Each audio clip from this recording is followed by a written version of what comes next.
दोस्तों, कल्पना कीजिए, आपकी शादी को 4 साल हुए हैं। आप अपनी पत्नी को दिलो-जान से प्यार करते हैं। आपने अपने माँ बाप को छोड़ा, अपना घर छोड़ा, अपने सपने छोड़े, बस इसलिए कि वो आपके साथ रहे। और फिर एक दिन आपकी ही पत्नी आपके ही घर में, आपके ही सोफे पर, आपकी ही सांसें रोक देती है। रुकिए, वो अपने हाथों से नहीं, बल्कि अपने प्रेमी के हाथों से। और उससे पहले वो प्रेमी आपके घर कार गिफ्ट करने आता है। ये सुनने में जितना हैरान करने वाला लग रहा है, उतना ही दिल दहला देने वाला है ये पूरा सच। क्योंकि ये कोई फिल्मी कहानी नहीं है, ये है राजस्थान के बिजौलिया की एक सच्ची वारदात।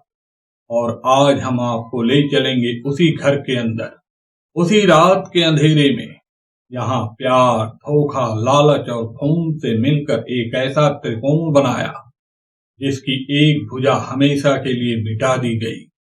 नमस्कार दोस्त, स्वागत है आपका crime story by Vivek channel पर, और मैं हूं विवेक पंडित।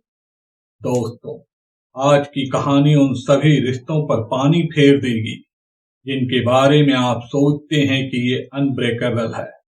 तो तैयार हो जाइए, क्योंकि आज हम खोलेंगे एक ऐसी फाइल जिसमें हर पन्ने पर खून के धब्बे हैं और हर लाइन में धोखे की बू आती है। चलिए शुरू करते हैं। राजस्थान का एक छोटा सा शहर बिजौलिया, यहाँ से कुछ दूरी पर है गांव मेहराना, हरा भरा शांत गांव। वहां की गलियां अब भी उस घटना को नहीं भूल पाई हैं। इसी गांव में रहता था अमित। अमित की उम्र 32 साल थी। वो पढ़ा लिखा, ईमानदार और सपनों से भरा हुआ इंसान था। उसका एक ही सपना था, यूपीएससी क्रैक करना। वो दिन रात किताबों में खोया रहता था। कहते हैं कि अमित पढ़ाई में इतना तल्लीन हो जाता था कि उसे खाने का भी होश नहीं रहता था। तब उसकी जिंदगी में अर्चना आई। अर्चना गोरी, खूबसूरत और अमित से 2 साल छोटी। वो भी पढ़ी लिखी, तेज, बातुनी और सबसे बड़ी बात, उसकी निगाहों में भी अमित के लिए वही चमक थी जो अमित की अपनी किताबों में थी। साल 2015 की बात है। दोनों एक छोटे से लाइब्रेरी में मिलते हैं। अमित यूपीएससी की तैयारी कर रहा था। अर्चना सरकारी एग्जाम की तैयारी कर रही थी। धीरे धीरे चाय की प्यालियां लंबी हो गईं, बातें बढ़ने लगी। अर्चना को अमित की लगन पसंद थी, अमित को अर्चना की समझदारी। फिर वो दिन आया जब अमित ने अर्चना से कहा कि मैं तुमसे प्यार करता हूं। अर्चना ने भी शर्माते हुए हां कह दी, लेकिन एक शर्त। अर्चना के घर वाले बेहद रूढ़िवादी थे। उनके लिए बेटी की शादी सिर्फ एक सरकारी अफसर से ही हो सकती थी। अर्चना के पिता ने साफ कह दिया कि जब तक अमित के हाथ में आईएएस का ऑर्डर नहीं आता, तब तक शादी का सवाल मत उठाना। अमित ने दोबारा कोशिश की, तीसरी बार कोशिश की, लेकिन किस्मत को कुछ और ही मंजूर था। हर बार कट ऑफ से वो थोड़ा पीछे रह जाता। अर्चना ने हौसला दिया, कोई बात नहीं, अगला अटेम्प्ट जरूर क्लियर होगा। लेकिन अमित के अंदर भी अपनी औकात को लेकर एक डर बैठने लगा था। वो अर्चना से प्यार करता था, लेकिन उसे लगने लगा कि वो शायद उसके लायक नहीं है। एक रात बारिश हो रही थी। अमित ने अर्चना को फोन किया कि सुनो, मुझसे नहीं होगा ये नौकरी। मैं कब तक तुम्हारे पिता के सामने हाथ फैलाकर खड़ा रहूं? अर्चना ने जवाब दिया, तब हम दोनों भाग चलेंगे, बिना नौकरी के, बिना किसी के, बस अपने प्यार के साथ। और 2016 में उन दोनों ने भाग कर शादी कर ली। 7 फेरे लिए। माँ बाप नहीं थे, रिश्तेदार नहीं थे, सिर्फ रजिस्ट्रार और 2 गवाह थे।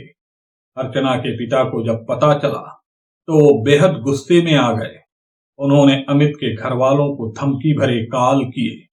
हमने तुमसे कहा था ना कि नौकरी लाओ, लेकिन तुमने हमारी बेटी को बहका दिया।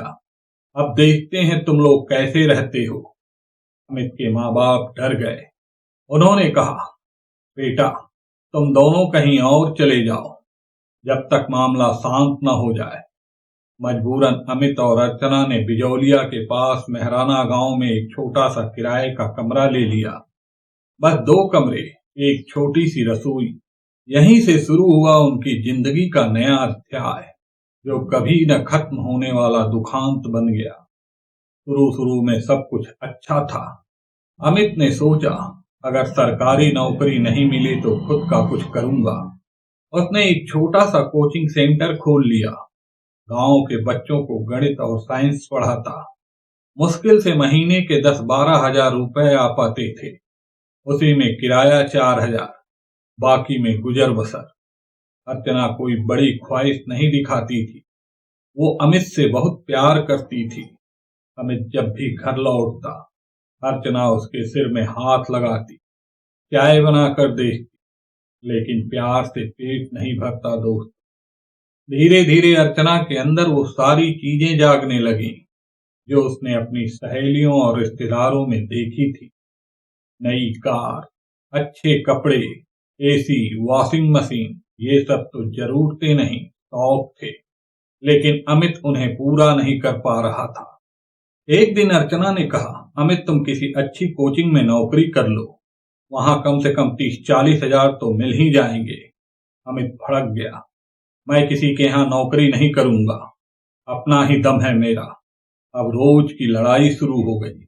अर्चना ताने मारती कि तेरे कोचिंग सेंटर में आते ही कितने बच्चे हैं, 3-4, बस इतने से बच्चों को पढ़ाकर तू मेरा सपना नहीं पूरा कर सकती। अमित चुप रहता, क्योंकि सच तो यही था। उसकी कोचिंग मुश्किल से चल रही थी। कभी 1 बच्चा आता, कभी 2। उसकी जेब में पैसे तो नहीं थे, लेकिन इज्जत बहुत थी। वो अर्चना को खुश रखना चाहता था, लेकिन चाह कर भी कुछ नहीं कर पाता था। 2018 में अर्चना की सहेली की शादी थी। अर्चना ने एक नई साड़ी और कुछ गहने मांगे। अमित के पास पैसे नहीं थे। उसने कहा, थोड़ा इंतजार करो, अगले महीने दिला दूंगा।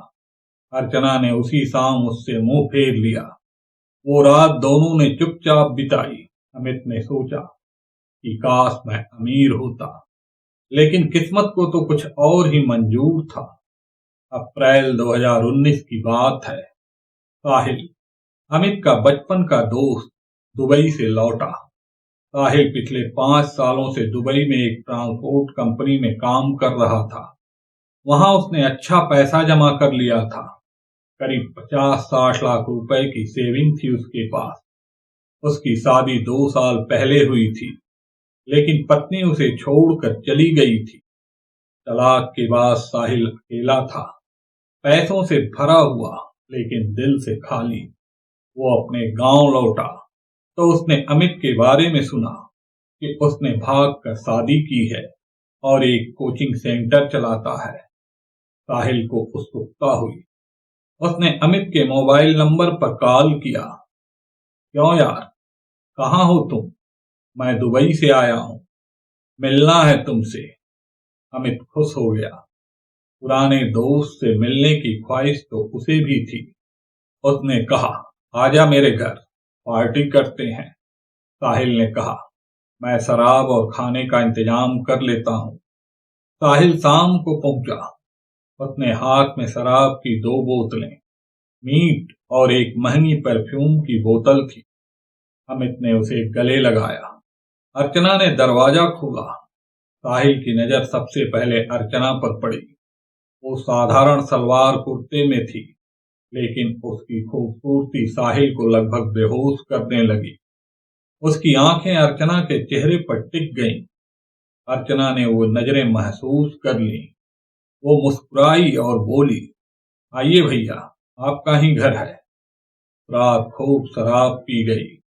साहिल ने अमित को दुबई की कहानियां सुनाई, वहां की रोशनी, पैसा, कारें, लड़कियां। अर्चना चाय बनाकर लाई। जब वो झुककर साहिल को चाय दे रही थी, उसकी कमीज थोड़ी ढीली थी। साहिल की नजर एक बार फिर उसकी तरफ खिंच गई। अर्चना ने वो नजर पकड़ ली और धीरे से मुस्कुरा दी। उसी मुस्कुराहट में एक अनकहा वादा था। साहिल ने बातचीत के दौरान अमित को बताया कि वो यहाँ एक कार का शोरूम खोलना चाहता है। ने कहा, यार मैं तुझसे पूछ रहा हूँ, कौन सी जगह अच्छी रहेगी? अमित ने कई सुझाव दिए। तभी अर्चना, जो पास में बैठी ये सब सुन रही थी, ने एक लंबी आह भरी। साहिल ने तुरंत पूछा, क्या बात है भाभी, तुम कुछ कहना चाहती हो? अर्चना ने थोड़ा शर्माते हुए कहा, दरअसल हम भी बहुत समय से सोच रहे थे कि एक कार ले लें, लेकिन अमित की कोचिंग से अभी उतना पैसा नहीं बनता। ये सुनते ही साहिल का दिल जोर से धड़क उठा। अब उसे एक बहाना मिल गया था अर्चना के करीब आने का। उसने तुरंत कहा, अरे भाभी कोई बात नहीं, मैं तुम्हारे लिए कार ले लूंगा गिफ्ट में। अमित चौंक गया, नहीं यार, ऐसा नहीं करते, तू पैसे क्यों बर्बाद करेगा? लेकिन अर्चना ने कुछ नहीं कहा। उसकी आंखों में एक नई चमक थी। उस रात साहिल चला गया तो अमित और अर्चना के बीच झगड़ा हुआ। अमित ने कहा, तूने मेरे सामने ही ऐसी बात क्यों उससे बोली? उसको लगेगा कि हम भीख मांग रहे हैं। अर्चना ने जवाब दिया, मैंने तो बस अपनी इच्छा जताई थी। उसने खुद कहा कि वो कार गिफ्ट करेगा। अब अमित के मन में एक डर बैठ गया। उसे लगने लगा कि अर्चना उससे दूर हो रही है और साहिल उसकी जगह ले रहा है। लेकिन वो कुछ बोल नहीं पाया, क्योंकि उसकी अपनी ही औकात थी। अगले ही हफ्ते साहिल एक कार का ब्रोशर लेकर घर आया। अमित कोचिंग गया हुआ था। अर्चना अकेली थी। साहिल ने अर्चना को बुलाया, भाभी देखो कौन सी कार पसंद है। अर्चना पलंग पर बैठ गई। साहिल उसके बगल में बैठ गया। ब्रोशर के पन्ने पलटते हुए उनके हाथ एक दूसरे को छू गए। अर्चना ने हाथ नहीं हटाया और न ही साहिल ने। उसने धीरे से कहा, भाभी आप बहुत खूबसूरत हो।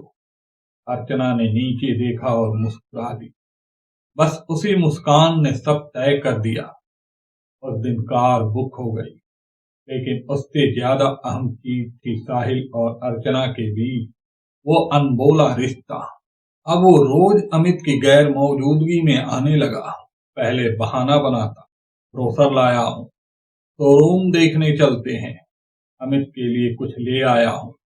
लेकिन हर बार वो घंटों अर्चना के साथ बैठता, बातें करता, हंसता मुस्कुराता।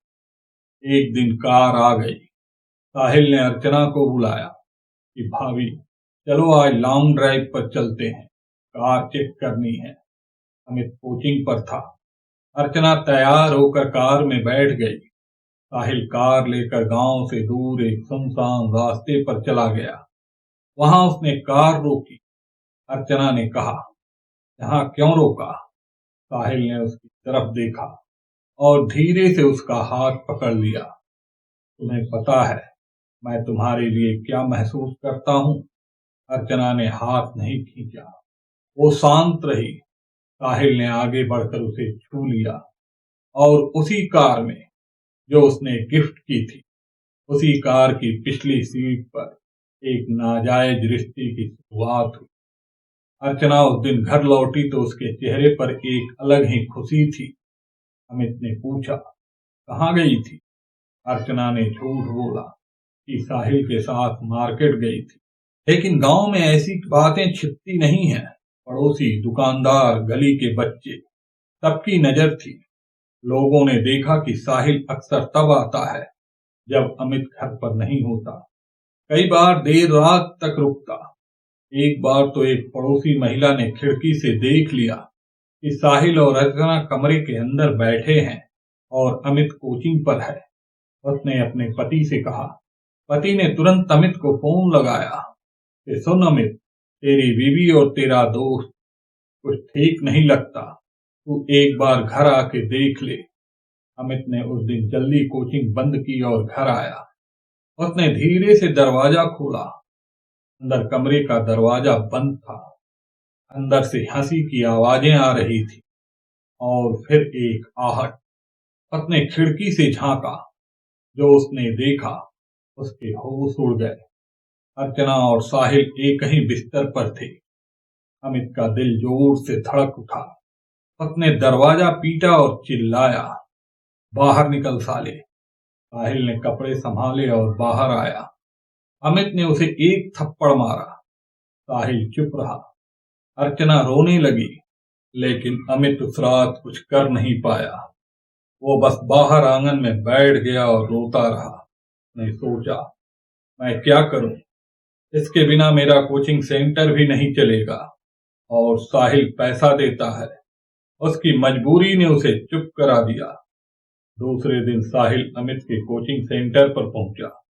उसने अपनी जेब से 3 लाख रुपए निकालकर अमित के सामने रख दिए। बोला, यार मैं गलत हूं, पता है, लेकिन अब ये तू पैसे रख ले, अपना कोचिंग सेंटर बड़ा कर।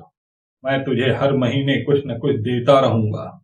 बस अर्चना से कोई तलाक मत लेना, मैं उससे प्यार करता हूं।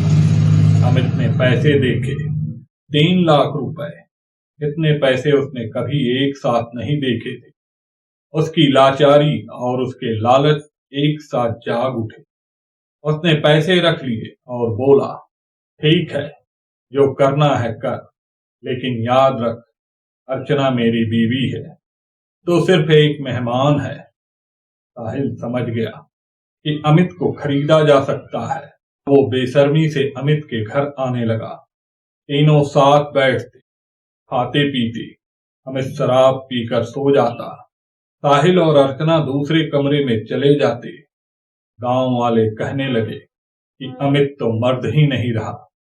साहिल को अब अर्चना से प्यार हो गया था, सिर्फ शारीरिक नहीं, दिल से। वो चाहता था कि वो उसके साथ रहे, उससे शादी करे। अर्चना भी यही चाहती थी, क्योंकि साहिल के पास पैसा था, तो रूम था, एक अलग ही दुनिया थी। एक दिन साहिल ने अमित से बात की, देख अमित, मैं तुझे 30 लाख रुपए दे दूंगा, तू अर्चना को तलाक दे दे, वो मुझसे शादी करेगी, हम तीनों अपनी अपनी जिंदगी में खुश रहेंगे। अमित हंस दिया, 30 लाख? तू पागल है क्या? अर्चना तो मेरे लिए सोने का अंडा देने वाली मुर्गी है। तू हर महीने मुझे पैसा देता रहेगा और मैं उसे तेरे पास भेजता रहूंगा, तलाक नहीं दूंगा। ये सुनकर साहिल का खून खौल उठा। उसने अर्चना से कहा, ये तो हम दोनों को इस्तेमाल कर रहा है। अर्चना ने कहा, तो फिर क्या करें? साहिल ने ठंडे दिमाग से कहा, एक ही रास्ता है, इसे हटाना पड़ेगा। अर्चना को यह सुनकर झटका लगा, लेकिन सिर्फ 1 सेकंड के लिए।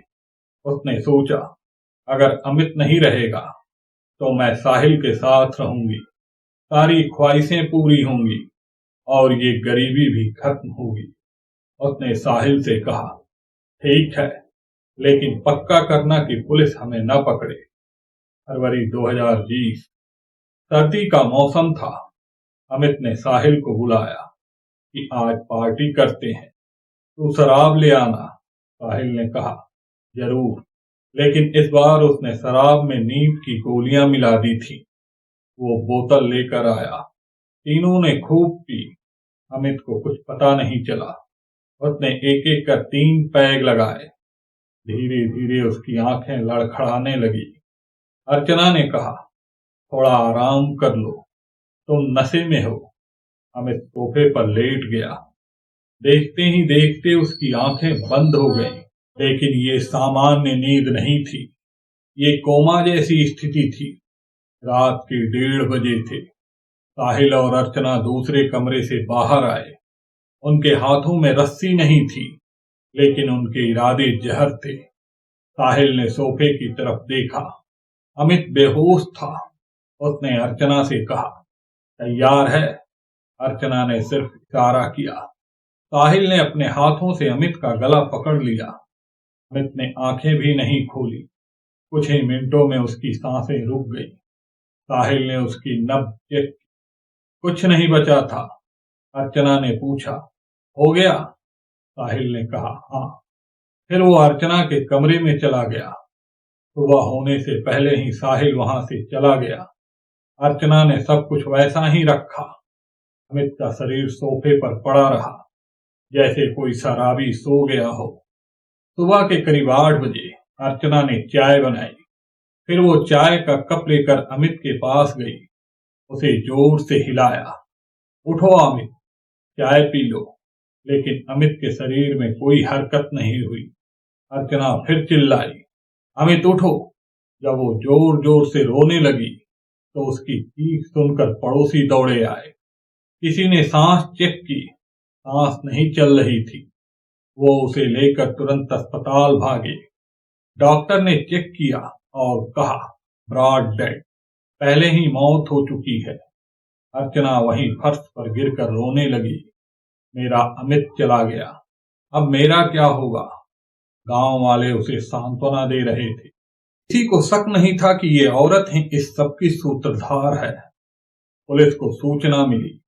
पुलिस आई और लाश को पोस्टमार्टम के लिए भेजा गया। जब पोस्टमार्टम रिपोर्ट आई तो डॉक्टर हैरान रह गए। लिखा था, गर्दन पर चोट के निशान, सांस रोककर हत्या की गई, शरीर पर कोई संघर्ष के निशान नहीं, यानी मृतक बेहोश था। पुलिस के होश उड़ गए। ये कोई नेचुरल डेथ नहीं थी, ये कत्ल था। पुलिस ने गांव में जांच शुरू की। लोगों ने बताया कि अमित उसकी पत्नी और साहिल के बीच चल रहा था। कुछ लोगों ने बताया कि साहिल अक्सर अमित की गैर मौजूदगी में घर आता था। पुलिस ने साहिल की कॉल डिटेल निकाली। पता चला कि जिस रात हत्या हुई थी उस रात साहिल की लोकेशन अमित के घर पर ही थी, रात 8 बजे से लेकर सुबह के 4 बजे तक। और साहिल ने कभी ये नहीं बताया कि वो उस रात वहां था। पुलिस ने अर्चना से पूछताछ की। पहले तो उसने कहा, नहीं, साहिल उस रात घर नहीं आया था। जब कॉल डिटेल सामने रखी गई तो वो चुप हो गई। पुलिस ने जब सख्ती बढ़ाई तो अर्चना टूट गई और उसने सब कुछ कबूल कर लिया। नींद की गोलियां, गला घोंटना, साहिल के साथ मिलकर प्लानिंग। फिर साहिल को गिरफ्तार किया गया। उसने भी सब मान लिया। उसने कहा, हाँ, मैंने उसका गला घोंटा। लेकिन अर्चना ने ही कहा था। कोर्ट में जब केस पेश हुआ तो अर्चना ने एक बात बताई जिसने सबको सन्न कर दिया। उसने कहा, अमित को पता था कि साहिल और मैं साथ थे। उसने पैसे लेकर हमें चुप रहने दिया। लेकिन जब साहिल ने शादी के लिए पैसे दिए तो अमित ने मना कर दिया। उसने कहा, मैं तुम्हें सोने का अंडा देने वाली मुर्गी की तरह रखूंगा। तब हमने तय किया कि अमित को मारना ही एकमात्र रास्ता है। कोर्ट ने दोनों को दोषी पाया। अर्चना को उम्र कैद, साहिल को भी उम्र कैद। वो जेल में है, जहां न कोई कार है, न शोरूम है, न पैसे हैं, न प्यार है, सिर्फ खाली दीवारें और उनके ही हाथों लिखा कत्ल का किस्सा। दोस्त, ये कहानी सिर्फ एक हत्या की कहानी नहीं है। ये उन रिश्तों की कहानी है जो पैसे, सुख सुविधा और ख्वाहिशों के आगे मिट्टी हो जाते हैं। अमित ने गलत किया। उसने अपनी पत्नी को संपत्ति समझा। अर्चना ने गलत किया। उसने पति के साथ नहीं, अपनी ख्वाहिशों के साथ विश्वासघात किया। साहिल ने सबसे बड़ा गुनाह किया। उसने दोस्ती को धोखे में बदला।